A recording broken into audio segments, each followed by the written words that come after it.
the end of that. Oh, sorry. So, no, I took that bag of mushrooms to that party, right, and a bunch of people ate them who'd never had them before. Uh-oh. And then we played a game of hide and go seek, right? I was like, oh, no. Oh, dude. You hide in another dimension. I was like, I'll count. You guys go hide, right? Oh, no. And I never went to fucking look for them. That was the end of that, bro. I never seen one dude, this boy Timothy, I never seen that dude again. All I do is I watch the news once every 2 weeks. I'm like, mask or no mask? Still mask? All right, mask. That's all I give a fuck about. I don't care. But even they say you shouldn't wear a mask unless you're treating a coronavirus patient. The World Health Organization. Yeah, but they didn't say that initially. They didn't say it initially. No, they didn't. They did. And then it gradually, and then wait. And then everybody wore the fucking masks. This is like rollerblading. Everybody fucking rollerbladed, and then there was that one fucking homophobic joke, and then everybody acted like they never did it.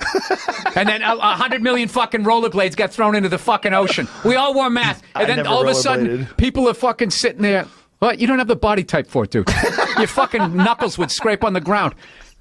Even with that extra 2 inches. Because 24 things nobody is better at than Trump. Nobody can do it like me. Nobody. Nobody can do it like me. Honestly. Nobody's stronger than me. Nobody has better toys than I do. There's nobody bigger or better at the military than I am. Nobody loves the Bible more than I do. Nobody builds walls better than me. Nobody's better to people with disabilities than me. Nobody's fighting for the veterans like I'm fighting for the veterans. There's nobody that's done so much for equality as I have. There's nobody more pro-Israel than I am. There's nobody more conservative than me. There is nobody that respects women more than I do. Oh, really? Nobody would be tougher on ISIS had I than known. Donald Trump. Nobody's ever had crowds like Trump has had. There's nobody that understands. He's in Australia? He's in Australia on tour right now. And he goes, yeah, this is this morning. He goes, yeah, man, got a koala coming to the hotel. And I went, oh, shit, man, those things have chlamydia, so make sure you wash your hands. And he goes, shit, I have some things, too. He better wash his hands. It's just like, all right, dude. All right, man. He's so stupid. He's so Shit, I have some things. He said he better wash his hands. Oh, my God, that's funny. But it's legit a koala's coming over to this fucking hotel. That's so Theo. Wings must be done with blue cheese? Blue cheese, yeah, like the way they invented in Buffalo, New York. If you're going to do something original, do it original. You're going to show up with that ranch that smells like somebody's ass. You ever smell They're saying fucking that ranch? ranch is starting to replace ketchup. Yeah, that's good. If you're a fucking hillbilly and you want to taste the ass in your mouth all fucking day. I hate that fucking ranch shit. Don't put it close to me. Don't put it around me. It's either blue cheese with wings or go fuck your mother. That's the next shirt, all right, please. You're going to give me a fucking ranch. It's like, we should do a flamethrower. So we... Does anybody tell you no? Does anybody go, Elon, maybe for yourself, but selling a flamethrower, the liabilities, all the people you're selling this device to, what kind of unhinged people are going to be buying a flamethrower in the first place? Do we really want to connect ourselves to all these potential arsonists? Yeah, it's a terrible idea. Terrible. Shouldn't buy one. I said don't buy this flamethrower. Don't buy it. Don't buy it. That's what I said. But still people bought it. Yeah, there's nothing I can do to stop them. If you build it, they will come. I said don't buy it. It's a bad idea. How many did you make? It's dangerous. It's wrong. Don't buy it. And still people bought it. I just couldn't stop them. How many did you make? 20,000. And they're all gone. In 4 days? They sold out in 4 days. To a lot of guys, like if you had to choose between being blind or having your dick break, where your dick can never get it up again. Oh, no question. What would you say? Give me the fucking stick and the dog.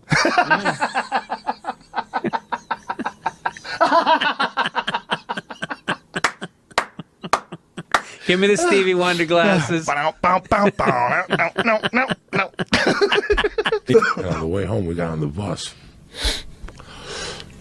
And while we were waiting there, my stomach started hurting.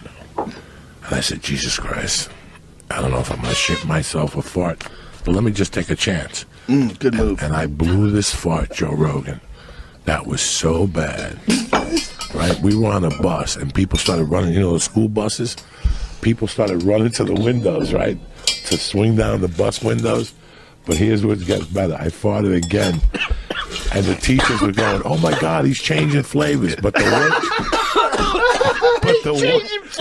the worst thing was the cheerleaders were crying. That's how bad it smelled. They were sitting in front of the bus going, Wait a minute, he's changing flavor. One of the teachers yelled out, oh, my God, he's changing flavors. That's how bad these farts were. Dude, I talked to your buddy Eddie Bravo, and that guy is a real... He's out there. He's like a deaf Jack Russell almost, you know? A deaf Jack Russell? Yeah, because once he gets going, you can't... Oh, Jack Russell Terrier? Yeah. You ever been around one of those dogs? You open the car, and then the next thing you know, they're at the... Yeah. They're like sick, yeah. But how's he deaf? Because you can't get him back.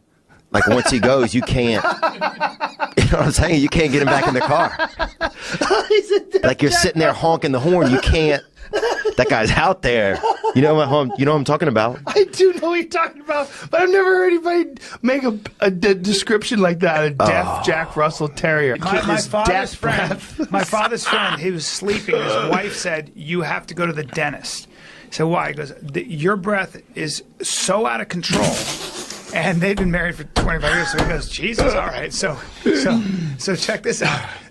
So apparently he had an abscess, a sac of bacteria in the back of his mouth. Well, when they I guess took the tooth out of the filling out and they popped by accident the sac, the nurse threw up and the fucking dentist walked into the room at that moment and pulled his mask off and threw the fuck up as well. No way. It was a double vomit fest. And that's how bad. Yeah. So did she puke on him or she what? Puked. She didn't puke on him. She just puked. When they popped the sack, she went... and the dentist walked in and went. He had his mask on. He went. He got his mask off just barely in time. Went like that. Oh, it was my that God. bad. Yeah. Oh my. That bad. Not That's a good so situation. crazy. Yeah. That's so crazy. Yeah. I never have the balls to tell someone their breath stinks. I don't even. I tell friends. If you work with them, you have. If you work with them, you have to. I would tell friends, and I would want them to tell me. Like, if your breath stinks, I'm going to tell you. I'll tell you. And I would want you to tell me. Of course. That's one cool thing about black people. They'll tell you if your breath stinks. They will tell you. You have no problem with that. I watched Flavor Flav on I have no Love balls. of Rock or some I'm shit. a fucking pussy. I once got head from a girl. She would come over and give me a massage. She wasn't very good looking, but she was down to give a massage. And by the time you're done with the massage, you know she's going to get to. She wanted to give me oral pleasure long time ago. But she used her teeth. Oh boy! And I didn't have the fucking courage to tell her that. I'm like, she thought I was enjoying it, but I was like, ow, fuck. She's going, oh my God. She's looking at me, winking at me and shit. And she's scraping her teeth. Such a good guy. Scraping it. And every time she came over, here we go. I'm trying to survive. You like grabbing stuff, you know? I'm such a blankets and couch. I'm a pussy. You're just trying to survive. Oh my God. Crazy picture. You in your underwear with a tiger on a chain. That is one of the. That's the champ right there. That's you at peak crazy. Yeah, insane. Yeah. Tom, what was going through my mind? I don't know what made me think about. My friend said, Mike, you can get some awesome animals. And I'm saying, really? Are you serious? I still remember my mother taking me into a restaurant bathroom and holding me in a, what's that one name? Headlock? Guillotine? The other one, guillotine. And she's punching you? Me. No. She shot you up? Yeah. With what? Penicillin. Oh my God! Because when I was a kid, I was so sick. She got you in a headlock and shot you up. Listen to me.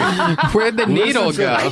Listen to me. Top of his head. Cubans. I had a Cuban doctor, Dr. Orlando Del Valle. He made house calls. Okay. He came over. He would come into the room, and this is very funny because I'm gonna tell you how fucking hysterical heretics is. Hereditary shit is crazy. Your kids get what you got. Now, he would come over. Now, Dr. Del Valle did a bump from time to time. Now, this is I'm talking about 1968, 69. Please, this goes on. When he come over, I lived on 205 West 88th Street. He'd bring the little thing, and him and my mom would talk, and my stepdad, and then somebody else would be there, like a chick, that would help my mom. And sure enough, he would come over, put the thermometer in my ass, and then look at me and say, Jose Antonio, we have to give you a needle. And I go, give me 5 minutes. Let me think about it. And my mom would go, what's going on? He has to think about it. I swear to God, you don't take that needle, I'll fucking kill you. So then they would go in the fucking parlor to put on Cuban music, and I would like put cartoons on. Like it was inevitable. And then he would have like 2 drinks. Like, how old are you during this time? I'm 5, 6. He would have 2 drinks, then he'd come back in. He goes, Jose Antonio, you ready yet? And I'm like, I'm not ready. So for years they called me Me va a doler. That means it's gonna hurt. They would have to hold me down and give me a shot. So then my stepfather, mom, the babysitter, and my mom would be like, I'll fucking knock you out. Stop crying, you fuck. Be a man. I'd be, oh, it's gonna hurt. And then it merged into Chip, who my girlfriend hated so much. And Chip became the fucking, because Chip would embarrass people.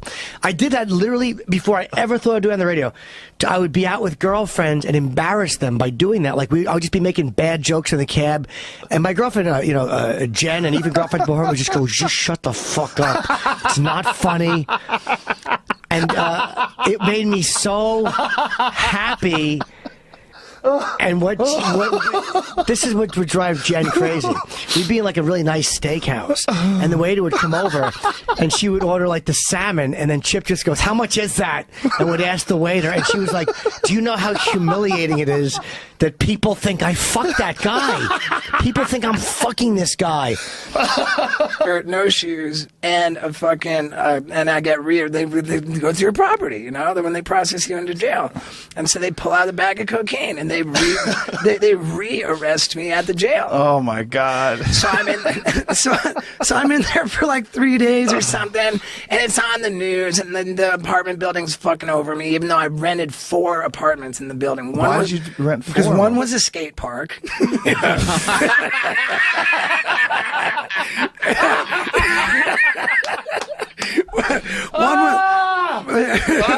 One was skate park. It's 2 ways it can hit you.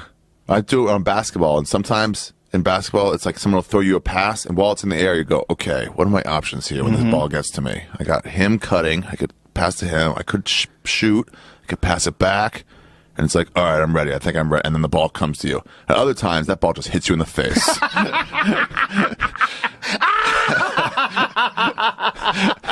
You're like, oh, sorry, It's guys. so Everyone's like, why are you playing high? It's so true. Yeah. I tell a bit on stage. I said something about a big dick black man that can't read. They puts it down. They have all the women. I can't read. They put it down. My first kid's father couldn't read. When they ain't got no side teeth and they can't read, they got the best sex because they practice all the time. Black men who can't read don't have sex like black men who got a 9 to 5 who can read. The sex is totally different. Because they're not tired. Because they practice. All they do is practice on women. I mean, my husband got to go to work, Joe. He ain't got time to be flipping me over, slapping me across the head.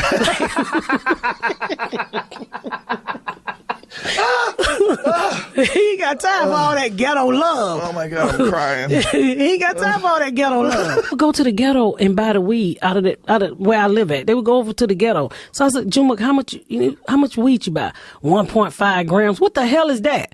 I don't know. And I called the police on him. I used to do. I did. I called the police on him to shake him up, right? And you called the police on him? Yeah, but I said, hey, we black, so leave your guns in the car. So come over here and shake my son up. The police get over there. The police and Junebug's son go to school together. This motherfucker come over there and start crying. We love you, Junebug. I said, I didn't call you for to fucking cry. Now we all crying. We all was crying. So that didn't help. But eventually, I think he's gonna stop smoking now. He's gonna stop or start? I think he stopped. I ran off all his friends. I told it, I said, look, your white son just lost his only black friend. I'm gonna fuck your white baby up. Bring him back over here with the weed.